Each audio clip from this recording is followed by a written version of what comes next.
আসসালামু আলাইকুম আমার সকল মা ভাই ও বোনদেরকে। বন্ধুরা, আমার আজকের ভিডিও হচ্ছে পবিত্র কুরআন শরীফের একটি আশ্চর্যজনক অলৌকিক ঘটনার বিষয়। এই ঘটনাটা হচ্ছে নর্থ কোরিয়ার। নর্থ কোরিয়া হচ্ছে পূর্বী এশিয়ার একটি দেশ। এই পুরা পৃথিবীর একমাত্র দেশ যে কোনটা ভুল আর কোনটা ঠিক সেটা নিয়ে কোনো খেয়াল রাখে না। এই দেশে ছোটখাটো বিষয় নিয়ে অদ্ভুত আইন রয়েছে, যেটার পালন না করলে এই দেশের নাগরিককে সরাসরি মৃত্যুদণ্ড দেওয়া হয়। এটা এই জন্য নিশ্চয়ই আপনাদের সবার জানা আছে, কিম জং উন নর্থ কোরিয়ার একজন তানাশাহী লিডার হিসাবে পরিচিত। সাল 2011-তে প্রেসিডেন্ট হওয়ার পর কিম জং উনের পরিচয় ইন্টারন্যাশনাল মিডিয়াতে তানাশা লিডার হিসেবে পরিচিত হয়। কিম জং উনের অদ্ভুত ফায়সালা নেওয়ার খবর সব সময় সমস্ত দুনিয়ার সোশ্যাল মিডিয়ায় চলতে থাকে। আমি আপনাদেরকে বলতে চাই যে নর্থ কোরিয়ার কিম জং উনের আদেশের অনিচ্ছায় একটি পাতাও নড়াচড়া করে না। অর্থাৎ নর্থ কোরিয়ায় যেসব কিছু হয় কিম জং উনের আদেশ অনুযায়ী হয়, অর্থাৎ কিম জং উনের অনিচ্ছায় কিছুই হয় না। যে ব্যক্তি একবার নর্থ কোরিয়া চলে যায় তখন এই ব্যক্তি বিনা আদেশে বাড়িয়ে আসতে পারে না। এই কারণে নর্থ কোরিয়ার কেউ যেতে চায় না। ধর্ম কি? মানুষ কিভাবে কাপড় পরবে? মানুষ নিজের ঘর থেকে বাহির হইবে কিনা? সুন্দর সুন্দর নারীদেরকে চাকরিতে রাখবে? এইসব কথা শুধু কিম জং উন ডিসাইড করবে। তো চলো এখন আপনাদেরকে আমি বলতে চাই, নর্থ কোরিয়ায় 2015 সালে মুসলমানের সংখ্যা কতগুলো ছিল আর এখন মুসলমানের সংখ্যা কতগুলো আছে। আর কিছুদিন আগে মুসলমানকে নিয়ে কিম জং উন এমন কি বড় ফয়সালা করেছিলেন।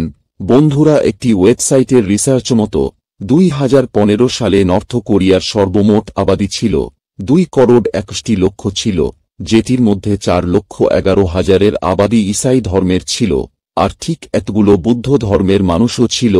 এরই মধ্যে মুসলিম আবাদি দেখা যায়। তো আমি আপনাদেরকে বলতে চাই, 2015 সালে মুসলিম আবাদি 3,000-এর মতো ছিল। অর্থাৎ 2015 সালে নর্থ কোরিয়ার শুধুমাত্র 3,000 মুসলমান ছিলেন, আর এখন মুসলমানের সংখ্যা বেড়ে 30,000-এর মতো হয়ে গেছে। এটা ছাড়াও আমি আপনাদেরকে আরেকটা কথা বলতে চাই। এর আগে নর্থ কোরিয়ার মসজিদের মধ্যে যখন আজান দেওয়া হতো তখন শুধু মসজিদের ভিতর পর্যন্ত আজান শোনা যেত, অর্থাৎ মসজিদে লাগানো মাইক স্পিকার শুধুমাত্র মসজিদের ভিতরেই থাকত, অর্থাৎ আজান মসজিদের বাহিরে যেত না। কিন্তু কিছুদিন আগে কিম জং উন এই ফয়সালা নিলেন যে নর্থ কোরিয়ার মসজিদের উপরে এখন থেকে লাউড স্পিকার লাগানো যাবে, অর্থাৎ এখন থেকে এখানকার মুসলমান আজানের আওয়াজ শুনতে পায়। এটা ছাড়াও বন্ধুরা, আপনারা এটা জেনেও খুশি হবেন যে নর্থ কোরিয়ার সুপ্রিম কোর্ট মসজিদের উপর লাউড স্পিকার লাগানোর পারমিশন দিয়ে দিয়েছে। আরে এখন নর্থ কোরিয়ার মানুষও আজান শুনতে পাবে, আর আজান শুনে মসজিদের মধ্যে নামাজ পড়তে যেতে পারবে। এখন আপনাদের মনের মধ্যে প্রশ্ন আসতে পারে, কি হঠাৎ নর্থ কোরিয়ার এতটুক বদলাও কিভাবে আসলো? কিম জং উন হঠাৎ মুসলমানের বিষয়ে কেন এত চিন্তা করতে লাগল? তো আপনাদেরকে আমি বলতে চাই, এটা পিছনে একটি রহস্য রয়েছে। যখন থেকে নর্থ কোরিয়ায় এই ঘটনাটা হয়েছে এরপর থেকে কিম জং উন মুসলমানের বিষয় নিয়ে চিন্তাভাবনা করতে শুরু করেন। আর ঘটনাটা হচ্ছে এইটা, এক সময় নর্থ কোরিয়ায় একটি আশ্চর্যজনক ঘটনা হয়েছিল। পরে উনারা দেখলেন এই কঠিন পরিস্থিতিকে কিছু সময়ের মধ্যে সমাধান করে ফেললেন, অর্থাৎ এই কঠিন পরিস্থিতির সমাধান কিছু সময় করে ফেললেন। আর এটা দেখে শুধু ডাক্তার নয়, এখানে থাকা সমস্ত মানুষ সঙ্গে সঙ্গে ইসলাম গ্রহণ করে ফেললেন। আর শুধু এটা নয়, এই কথা যখন কিম জং উন শুনলেন তখন উনিও হেরান এবং পরিশান হয়ে গেলেন, আর মহান আল্লাহ তাআলার জাতকে মানতে বাধ্য হয়ে গেলেন। আসলে এমন কি ঘটনা হয়? এ ছিল নর্থ কোরিয়ার একটি হসপিটালের মধ্যে একসাথে 2টি ডেলিভারি কেস সামনে এসেছিল, যেটির মধ্যে একটি মহিলার ছেলে সন্তান জন্ম হয়েছিল আর আরেকটি মহিলার মেয়ে সন্তান জন্ম হয়েছিল। আর এই হসপিটালের নিয়ম এইটা ছিল, অর্থাৎ এই হসপিটালের সিস্টেম এইটা ছিল, বাচ্চাদের জন্মের পরে বাচ্চাদের হাতের মধ্যে মার নামের স্টেক লাগিয়ে দিতেন, অর্থাৎ মার নামের স্টিকার লাগিয়ে দিতেন। কিন্তু এই দিন হয়েছিল এটা যে যেই নার্স এখানে কাজ করছিল সে তাড়াহুড়ার মধ্যে ছিল, সেই জন্য উনি বাচ্চাদের হাতের মধ্যে টেক লাগানো ভুলে গিয়েছিলেন, অর্থাৎ স্টিকার লাগানো ভুলে গিয়েছিলে। এই কারণে দুটি বাচ্চা একসাথে মিলিয়ে গেল আর সেই জন্য উনাদের বাচ্চাদেরকে চিনতে কঠিন হয়ে গিয়েছিল যে এই দুটির মধ্যে ছেলে সন্তান কোন মহিলার হয়েছে আর মেয়ে সন্তান কোন মহিলার হয়েছে। এই ঘটনাটা দেখে হসপিটালে থাকা সমস্ত ডাক্তার হেরান ও পরিশান হয়ে গেলেন আর চিন্তা করতে লাগলেন এই সমস্যার সমাধান কিভাবে করা যায়। আর ডাক্তারের মাথায় কোনো সহজ উপায় বের হয়ে আসছিল না। আর সেই জন্য উনারা পাশের আরেকটি ডাক্তারের কাছে গেলেন। উনার নাম ডাক্তার আহমদ ছিল। আর উনারা বলতে লাগলেন যে, ডাক্তার, আপনি তো বলতেন আল্লাহর কোরআন পাকের মধ্যে দুনিয়ার সমস্ত সমস্যার সমাধান পাওয়া যায়। এখন আপনি আমাদেরকে বলেন আমাদের হসপিটালের এই সমস্যার সমাধান কিভাবে হবে, অর্থাৎ আমরা এটা কিভাবে জানব যে ছেলে সন্তান কোন মহিলার আর মেয়ে সন্তান কোন মহিলার। তখন ডাক্তার হাসতে লাগলেন, নিশ্চয়ই আমাদের কুরআন পাকের মধ্যে সমস্ত সমস্যার সমাধান আছে। আর আমি আপনাদেরকে এই সমস্যার সমাধান বলবো, কিন্তু এটার জন্য আপনারা আমাকে একটু সময় দেন। এরপরে ওই ডাক্তার বড় বড় আলেমুল আমাদের কাছে ফোন করতে লাগলেন আর এই ঘটনার বিষয় বললেন আর এই সমস্যার সমাধান চাইলেন আর জিজ্ঞাসা করতে লাগলেন কুরআন পাকের মধ্যে এই সমস্যার সমাধান আছে কিনা। এরপরে ওই আলিম উলামারা এই সমস্ত ঘটনাকে ভালো করে শুনলেন আর বলতে লাগলেন, নিশ্চয়ই কুরআন পাকের মধ্যে এই সমস্যার সমাধান আছে। উনারা বলে কুরআন পাকের মধ্যে সূরা ইউনুসের একটি আয়াত যেটির উপর ভালো করে খেয়াল করলে এই সমস্যা সমাধান পাওয়া যায়। আর এই আয়াতের বর্ণনা এটা যে একটি ছেলের অধিকার দুইটি মহিলার অধিকারের সমান। ছেলে সন্তানের মায়ের দুধ মেয়ে সন্তানের মায়ের দুধ থেকে 2 গুণা বেশি। এরপরে ওই আলিম উলামারা হযরত আলী রাদিয়াল্লাহু তাআলা আনহু সময়ের একটি ঘটনার বিষয় বললেন। ওই আলিম উলামারা বললেন যে এক সময় হযরত আলীর সময়কালে দুজন মহিলায় একসাথে 2টি বাচ্চা জন্ম দিলেন। রাত অনেক অন্ধকার ছিল। উনাদের মধ্যে এক মহিলার ছেলে সন্তান হয়েছিল আর অন্য মহিলার মেয়ে সন্তান হয়েছিল। অন্ধকার থাকার কারণে বুঝতে পারেন না যে কোন বাচ্চা কোন মহিলার, অর্থাৎ কোন মহিলার ছেলে সন্তান হয়েছে আর কোন মহিলার মেয়ে সন্তান হয়েছে। আর এই কারণে ওই 2টি মহিলার মধ্যে ঝগড়া শুরু হয়ে গেল।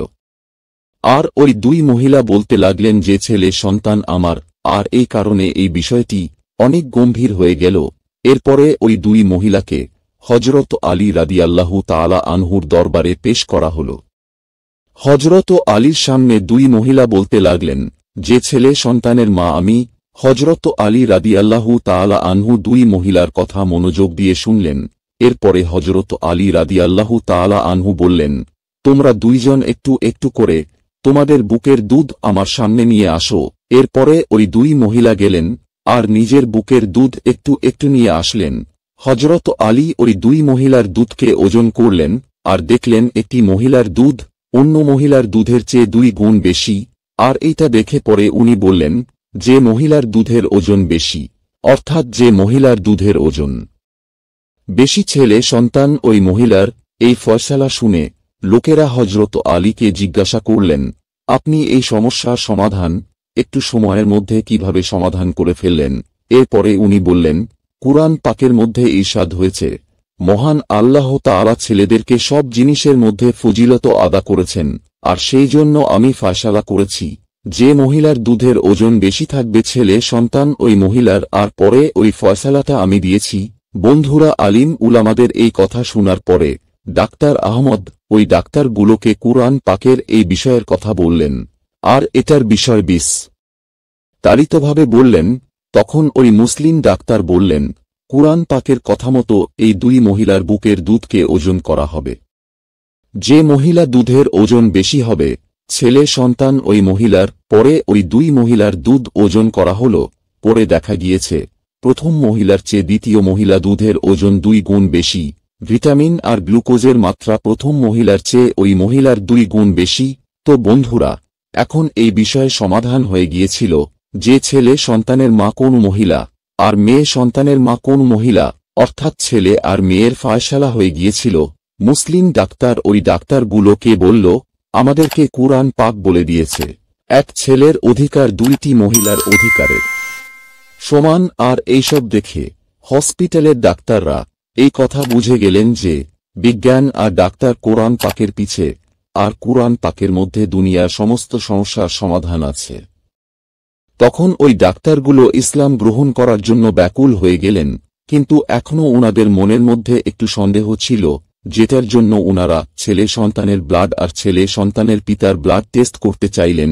এরপরে ডাক্তাররা ছেলে সন্তানের আর এর পিতার ব্লাড স্যাম্পল নিয়ে টেস্ট করতে লাগলেন, কিন্তু যখন এটা রিপোর্ট এলো, এইটাকে দেখে ওই ডাক্তারগুলোর হুঁশ উড়িয়ে গেল যে পিতা আর সন্তানের ব্লাড রিপোর্ট একই ছিল, আর যেইভাবে কুরআন পাকের মধ্যে ইরশাদ হয়েছে ঠিক সেইভাবে মিলে গিয়েছে।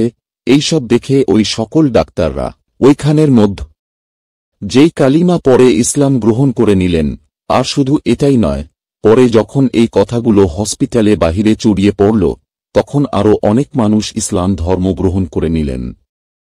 তো বন্ধুরা, এই ছিল আমার আজকের ভিডিও। আশা করি ভিডিওটা আপনাদের কাছে ভালো লাগবে, আর দয়া করে আমার ভিডিওটা বেশি বেশি করে শেয়ার করবেন এবং আমার চ্যানেলটা সাবস্ক্রাইব করে আমার পাশে থাকবেন। দেখা হবে আরেকটা নতুন কোনো ভিডিওতে। ততক্ষণ পর্যন্ত ভালো থাকবেন, সুস্থ থাকবেন। ধন্যবাদ।